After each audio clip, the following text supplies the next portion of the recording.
이거 여기서 만났어. 어떡해, 여러분. 저희가 오늘이 이제 30번째 독서 모임이었어가지고요. 저희가 총 30권의 책을 같이 읽었고요.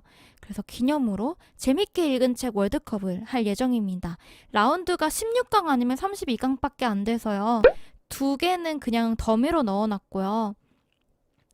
이거는 각자 해보실 수 있게 링크를 제가 남겨놨으니까 그냥 한번 읽은 책 있는지 한번 확인해보시는 겸 해가지고 각자 해보시면 좋을 것 같아요. 지금 저의 월드컵은 지금 같이 한번 해보도록 하겠습니다. 덤이라서 무조건 달까지 가자 선택할 수밖에 없는 달까지 가자가 부전승이 됐습니다. 시타르타하고 1인칭 단수. 시타르타도 재밌고 1인칭 단수도 재밌었거든요. 근데 시타르타는 조금 읽기는 힘들었어. 다 읽었을 때 어떤 교훈은 있었지만 저는 1인칭 단수로 가겠습니다. 무라카미 하루키, 역시 하루키가 하루키 했다. 너무 재밌게 읽었어요. 1인칭 단수. 작별 인사하고 부분과 전체. 요즘 선생님은 시타르타? 그거 봐, 이렇게 다르다니까요? 이거 각자 한번 또 해보세요. 부분과 전체 있잖아요. 이거 제가 방송을 했지만 무슨 말이었는지 기억도 안 나. 이 부분과 전체 기억도 안 나서요. 제 방송을 제가 다시 봐야 될 것 같아요. 그래서 김영하 작가 내가 좋아하는 작별 인사로 선택하겠습니다. 이거 둘 다 재밌게 읽었는데 히가시노 기고의 허상의 어릿광대 대 니크레 소년들. 니크레 소년들도 굉장히 재밌었거든요. 이 화이트헤드 장편소설 퓰리처상 수상작, 이렇게 수상작이면은 좀 재미가 없고 지루한데 재밌었어요. 이 깜빵에 갇힌 소년들이 탈출하는 얘기였잖아요. 어려운데. 니크레 소년들. 하얀성 대 여행의 이유. 하얀성도 조금 지루했고요. 여행의 이유도 약간 재미는 없었거든요. 좀 재미가 덜했어. 김영하 작가의 책치고는 재미가 덜했다. 둘 다 좋았는데. 진짜 김영하 오열. 김영하 작가님 제가 너무 좋아하는데 제가 산문을 별로 안 좋아해요. 그래도 산문 중에선 괜찮았거든요. 근데 본인만 아는 얘기를 너무 많이 하셔가지고 저는 오르한 파묵의 하얀성 하겠습니다. 나름 신박하고 재밌었어요. 어린이라는 세계 또 부전승되네요. 공정하다는 착각대 긴긴 밤. 이거 정말 마이클 샌델의 능력주의는 과연 공정한지 생각해볼 만한 소스가 많았고요. 긴긴 밤은 그냥 술술 잘 읽혔고 굉장히 감동적이었어요. 부모의 마음이란 이런 거지 않을까 이러면서 눈물 한 방울 흘릴 것 같은 그런 얘기였는데 저는 마이클 샌델을 선택하겠습니다. 왜냐하면 약간 평소에 생각하지 않았던 그런 생각들을 이런 책을 읽으면서 한 번쯤은 생각할 수 있게끔 만들어줬고, 마이클 샌델 책 같은 경우에는 이런 인문학 책 중에서는 가장 읽기가 편한 것 같아요. 예시도 굉장히 많이 들어줬고 그런 게 머리를 한 대씩 치는 것 같은 그런 예시들이 많아가지고 마이클 샌델의 공정하다는 착각을 선택하도록 하겠습니다. 요즘 선생님하고 저하고 잘 안 맞네요. 자, 테드 창의 숨 대 마키아벨리의 군주론입니다. 이 테드 창의 숨은 저한테 의미가 굉장히 많아요. 저의 첫 번째 독서 모임 책이었거든요. 첫 번째 독서 모임이라서 굉장히 심사숙고해가지고 골랐던 책이에요. 테드 창은 워낙 SF 장르에서 유명한 사람이었고 제가 그 당시에 SF 책에 조금 빠져 있었거든요. 근데 굉장히 재밌게 읽혔고 저는 이 테드 창의 숨에 나온 이게 단편책이거든요. 이 중에 라이프로거라고 있어요. 이 세상의 모든 것들을 기록을 할 수 있다면 거짓말을 하지 않는 사회가 될 수 있을 거고 그럼 조금 더 이상화된 사회가 되지 않을까? 이런 상상에서 비롯된 단편 책이었는데 제가 요즘에 굉장히 라이프로거가 필요하다라는 말을 입버릇처럼 해요. 그러니까 그 말인 즉슨 테드 창의 숨이 저의 삶의 전반적인 부분에 있어서 어떤 깨달음을 주고 임팩트를 끼쳤다. 마키아벨리 군주론. 이것도 저의 삶에 굉장히 큰 깨달음을 미쳤거든요. 한 가지 예를 들면 이 마키아벨리 군주론에 나라에 있는 모든 사람들이 공무원을 되고 싶어 한다면은 그 나라는 망했다. 공무원을 꿈꾸는 사회는 망했다. 라는 대목이 있어요. 그게 제가 요즘에 굉장히 느끼고 있는 바가 많은 그런 건데 이게 진짜 엄청 오래된 고전 책인데도 불구하고 그런 통찰력이 있었다니 굉장히 대단하지 않습니까? 저는 무인도에 책 한 권을 가져갈 수 있다라고 하면 군주론을 좀 가져가고 싶다라는 생각을 해봤어요. 그래서 저는 군주론입니다. 군주론에 나와 있는 굉장히 많은 구절들이 제 마음을 울렸어요. 테드창 선택할 줄 알았죠, 여러분들? 자, 저번 독서 모임 책이었던 변신하고요. 2021년 5월 주제였던 스토너입니다. 변신도 재밌었고 스토너도 재밌었어요. 스토너는 약간 참 울림이 있는 책이었죠. 요즘 선생님 픽 예상 스토너. 맞아, 요즘 선생님 그때 조금 완전 울림이 있었죠. 저도 스토너입니다, 여러분들. 이 스토너가 그거예요. 보통의 사람들의 삶도 의미가 있다. 그런 주제를 가진 책이라서 그냥 보통의 삶을 열심히 살고 있는 나에게 너도 잘 살고 있는 거야. 라는 용기를 주는 책이었기 때문에 마음을 울리는 게 있었어요. 그래서 스토너를 하도록 하겠습니다. 자, 2021년 11월 책이었던 동물농장하고 이번 책이었던 달과 6펜스입니다. 동물농장은 너무 유명해가지고 기억 다 나시죠? 돼지도 있고 소도 있고 말도 있는 이런 동물들이 있는 농장에서 이제 그 동물농장을 꾸리고 있는 어떤 그 사람을 물리치고 동물들이 지낼만한 사회를 이루어가지고 살다가 그 돼지들이 또 욕심이 생겨가지고 그 동물들을 막 그냥 목장의 주인처럼 굴려가지고 결국 거의 사람처럼 됐죠. 돼지가 이제 두 발로 서서 다니면서 사람들하고 같이 포커를 치는 아주 기이하고 충격적인 결말을 안겼던 그런 책입니다. 달과 6펜스는 오늘 대화를 나눴기 때문에 여러분들 기억에 굉장히 있을 거라고 생각을 하고 어려워요. 둘 다 너무 재밌었거든요. 어렵습니다. 저에게 충격을 가져다 준 정말 반전 충격 막 이랬던 거는 동물농장이 맞는데요.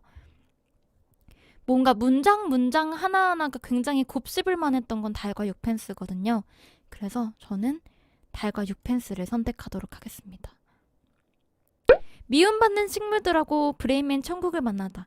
미움받는 식물들은 정말 제가 안 읽을 것 같고 앞으로도 안 읽을 것 같은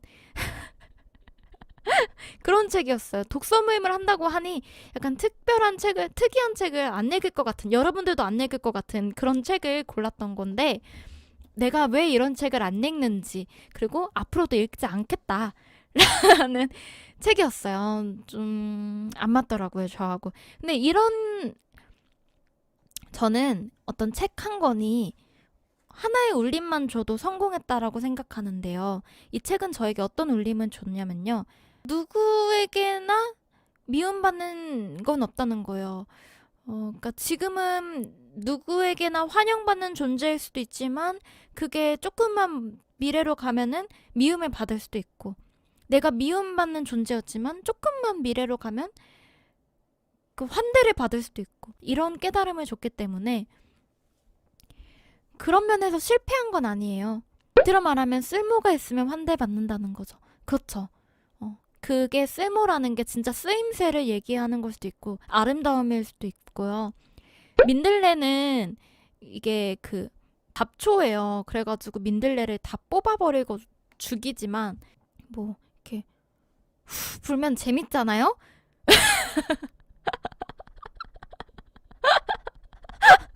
그 누군가는 그 민들레를 좋아할 수도 있죠.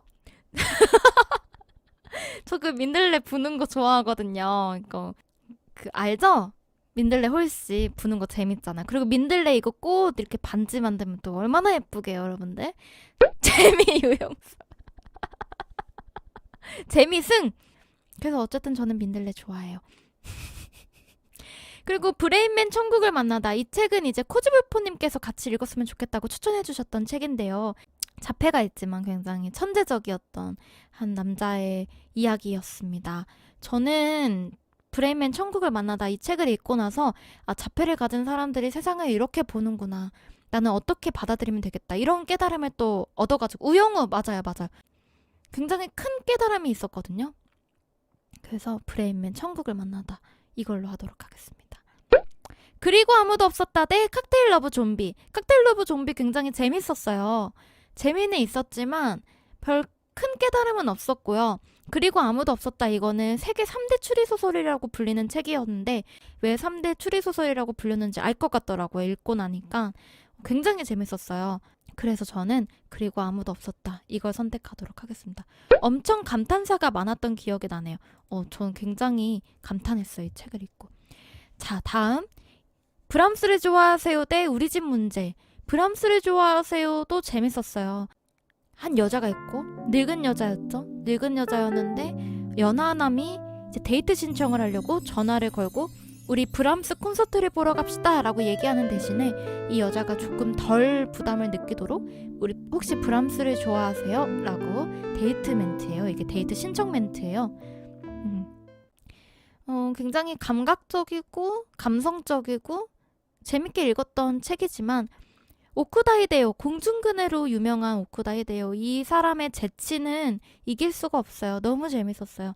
우리 집 문제로 가도록 하겠습니다. 아무트 비건 대 호밀밥 파수꾼. 아무트 비건은 재미없었어요. 그래서 호밀밥 파수꾼 무조건입니다.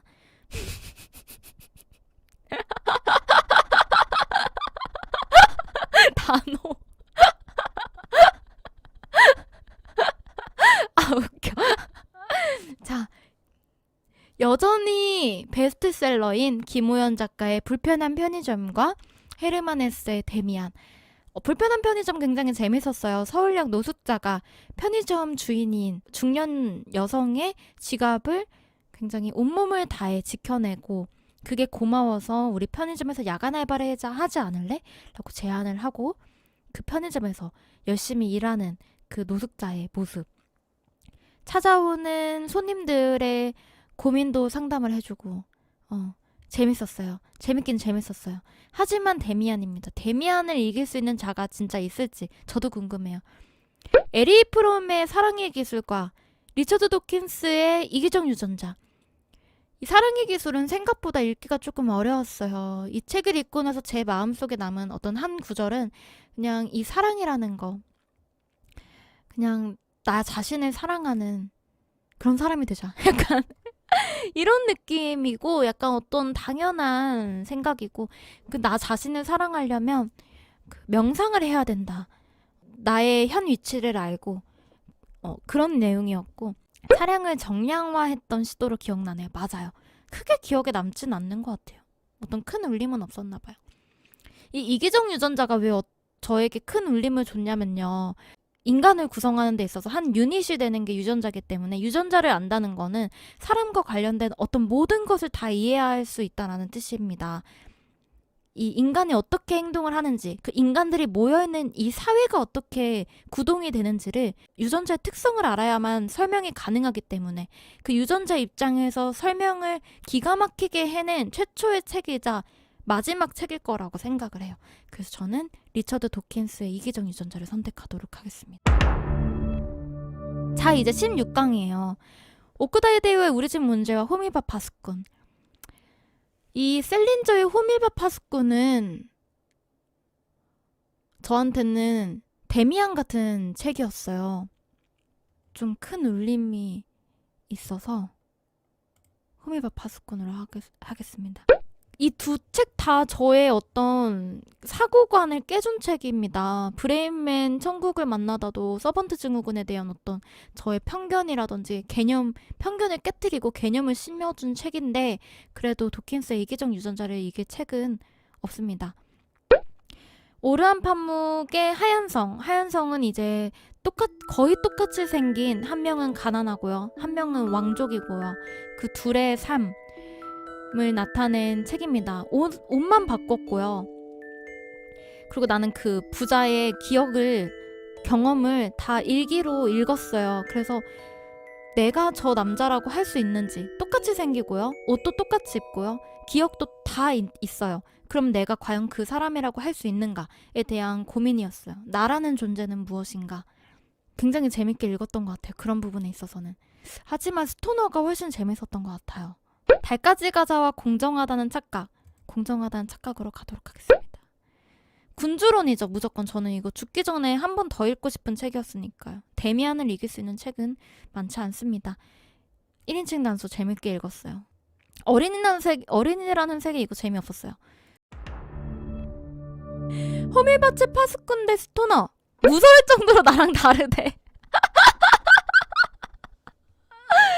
아, 너무 웃기다. 여기서부터는 이제 고민이 시작돼요. 8강부터는. 왜냐면 이제 엑기스들만 모아놨기 때문에. 호밀밭의 파수꾼과 스토너. 저는 스토너는 사실 그 어떤 구절이 생각나지는 않아요.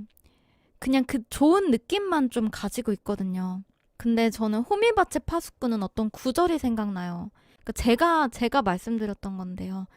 이 책의 주인공이 굉장히 방황하고 그런 청소년인 콜필드가 세상을 막 돌아다니면서 어떤 깨달음을 얻고 하지만 얘는 약간 그렇게 행동이 그렇게까지 달라지진 않았어요. 그래가지고 사람들이 이 책에 대해서 내린 평판 중에 하나가 콜필드는 바뀌지 않았다. 하지만 저는 이제 콜필드는 호밀밭의 파수꾼이 되겠다고 다짐을 했기 때문에 얘는 그 마음을 먹은 순간부터 파수꾼이 된 거다라는 말을 했고 그 마음가짐을 가졌기 때문에 얘는 이미 성장을 했다. 그렇게 말씀을 드렸던 게 너무 제 뇌리에 박혀 있거든요. 범죄자가 좋아하는 책이기도 하고요. 이 세계적으로 유명한 범죄자들이 범죄 현장에서 읽고 있고 이런 게 발견이 많이 돼가지고 범죄자들이 사랑하는 책이라는 타이틀이 있는 책이기도 하죠. 이 책이 이렇게 다른 책하고 다르게 그림이 없는 이유는 이 셀린저가 자기의 책에는 어떤 그림도 넣지 말아달라고 부탁을 했다고 합니다. 좀 특이하신 분이죠. 여튼 그래서 저는 호밀밭의 파수꾼으로 하도록 하겠습니다. 그리고 아무도 없었다 대 군주론. 저 군주론 진짜 좋아해요, 여러분들. 군주론은 제가 3번을 읽었고요. 또 읽고 싶은 책이에요. 제가 읽은 거 또 읽는 거 싫어하는데 저 군주론 진짜 좋아해요. 하나하나가 다 지금도 유행하고 있는 책이에요. 아까 말씀드린 공무원을 꿈꾸는 나라는 망했다. 이것뿐만 아니라 군주는 카리스마가 있고 사람들에게 공포감을 심어줄 줄 알아야 한다. 하지만 그 공포감은, 두려움은 증오여서는 안 된다. 그래서 어떤 사람을 벌을 내릴 때는 막 3대가 멸하게 하고 5대가 멸하게 하고 그런 벌까지는 주면 안 된다. 두려움은 심되 증오는 심지 말아야 된다. 이 얘기도 군주론에 나오고요. 요즘에 굉장히 많이 보이는 그런 밈인데 여튼 저는 그래서 군주론입니다. 와, 이거 여기서 만났어. 어떡해, 여러분. 와, 씨, 이거 어떡하냐? 와, 땀난다. 아, 8강에서 만났어? 아, 이거 어떡하지? 헤르만 헤세의 데미안 대 리처드 도킨스의 이계정 유전자. 헤르만 헤세의 데미안이 왜 의미가 있냐면요. 이 아브라삭스 있잖아요. 선도 아니고 악도 아닌 그 개념을 처음 저에게 심어준 책이고 개인이 어떤 신념이 있다면 내 행동을 누군가에게나 다 설득할 수 있는 어떤 신념이 있다면 그럼 그대로 살아도 된다. 대신 내가 이 공동체의 일원으로 살아간다는 거는 잊지 않아야 된다. 어떤 이런 너무나 당연한 저에게는 너무나 당연한 어떤 개념인데 이걸 누군가에게 설명을 하려면 참 어려운 부분이 정말 많은데 이 헤르만 헤세가 하나의 소설로 너무나 밀도 있게 써낸 책이에요. 그래서 누군가에게 나의 생각을 전파하고 싶을 때는 그냥 헤르만 헤세의 데미안을 읽어보세요 하면 모든 게 설명이 될 정도로 정말 잘 쓰여진 책이고 너무 훌륭한 상징이라 그 의미가 온전히 정해지지 않는 맞아요. 그게 그 아브라삭스도 그렇고 새는 알을 깨고 나온다. 알은 세계다라는 그 문장도 유명하잖아요. 거기에도 굉장히 수많은 의미들이 담겨져 있는 그런 상징들인데 너무 너무 훌륭해요. 그래서 이거를 어떻게 설명할 수가 없어. 내가 설명할 순 없어. 내가 설명하면은 그 의미가 온전히 전해지지 않고 이 책을 읽고 본인의 경험을 통해서 이 상징을 온전히 곱씹을 수 있는 사람만 그 의미를 받아들일 수 있는? 저는 이 책을 어릴 때 읽었으면 와닿지 않았을 것 같아요. 뭔 얘기야 이랬을 것 같아요. 저의 신념과 가치관을 잘 자리 잡게끔 해준 그런 책이거든요. 리처드 도킨스도 마찬가지로 내가 사람을 이해하는 데 있어서 이 단위 유닛인 유전자를 얘기해주면서 너무나 훌륭하게 써내려갔죠. 네, 맞아요. 이 데미안 속에 나온 어떤 개념들이 수학적으로 정리된 거, 과학적으로, 수학적으로 정리된 게 이기적 유전자라고 생각해요. 제가 이렇게 구구절절 얘기하고 있는 거는 답을 못 내리겠었는데요. 데미안입니다. 이기적 유전자보다는 데미안이 훨씬 읽기가 편해요. 공정하다는 착각대 1인칭 단수. 제가 뭘 선택할 것 같으세요, 여러분들? 제가 왜 8강까지 무라카미 하루키의 1인칭 단수를 가지고 왔게요. 단순히 재밌어서만은 아니에요. 여기에 나와 있는 구절들이 마음에 드는 게 많았어요. 특히 이 1인칭 단수에서요. 나는 기억도 안 나는 어떤 사건을 가지고 어떤 여자가 나한테 다가와서 변태, 어떻게 그럴 수 있어? 라고 따지지만 나는 아랑곳하지 않고 내가 하지 않은 일인 것 같음에도 일단은 다 들어봐요. 왜냐하면 뭔가 나라면 그랬었을 수도 있겠다 라는 생각 때문에. 그렇죠. 그러니까 저를 좀 겸손하게 만들었던 것 같아요, 이 책이. 저는 저의 기억력에 자부심이 있었어요. 그래서 내가 기억을 하지 못하면 뭔 소리야, 말 같지도 않은 소리를 해 하면서 칼차단을 했었는데요. 이 책을 읽고 나선 내가 그랬을 수도 있겠지. 그 사람이 어떤 형용하고 있는 미지의 인물이 뭔가 나일 수도 있을 것 같은 거예요. 내가 할 법한 행동이기도 한 거예요. 그래서 그런 측면에 있어서 저는 조금 겸손해졌어요. 이 책을 읽고 나서. 책이 재밌기도 했지만 어떻게 그러한 생각을 이렇게 짧은 단편으로 몇 장 안 되거든요. 1인칭 단수는 나타낼 수가 있지? 그런 생각들을 굉장히 놀랐기 때문에 저는 1인칭 단수입니다. 와, 아니 데미안 왜 자꾸 데미안이랑 하루키 1인칭 단수 만났으면은 나 데미안 선택했을 거고 군주론도 당연하고 당연히 데미안을 선택할 거라고 여러분들이 생각하시지만 군주론이 저에게 엄청 큰 충격을 줬었거든요. 곧 군주 되시겠어.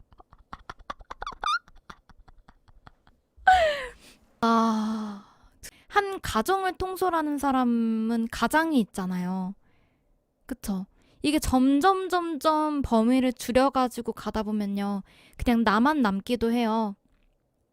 그래서 그냥 나는 어떻게 살아야 하는가. 그냥 이렇게 가거든요.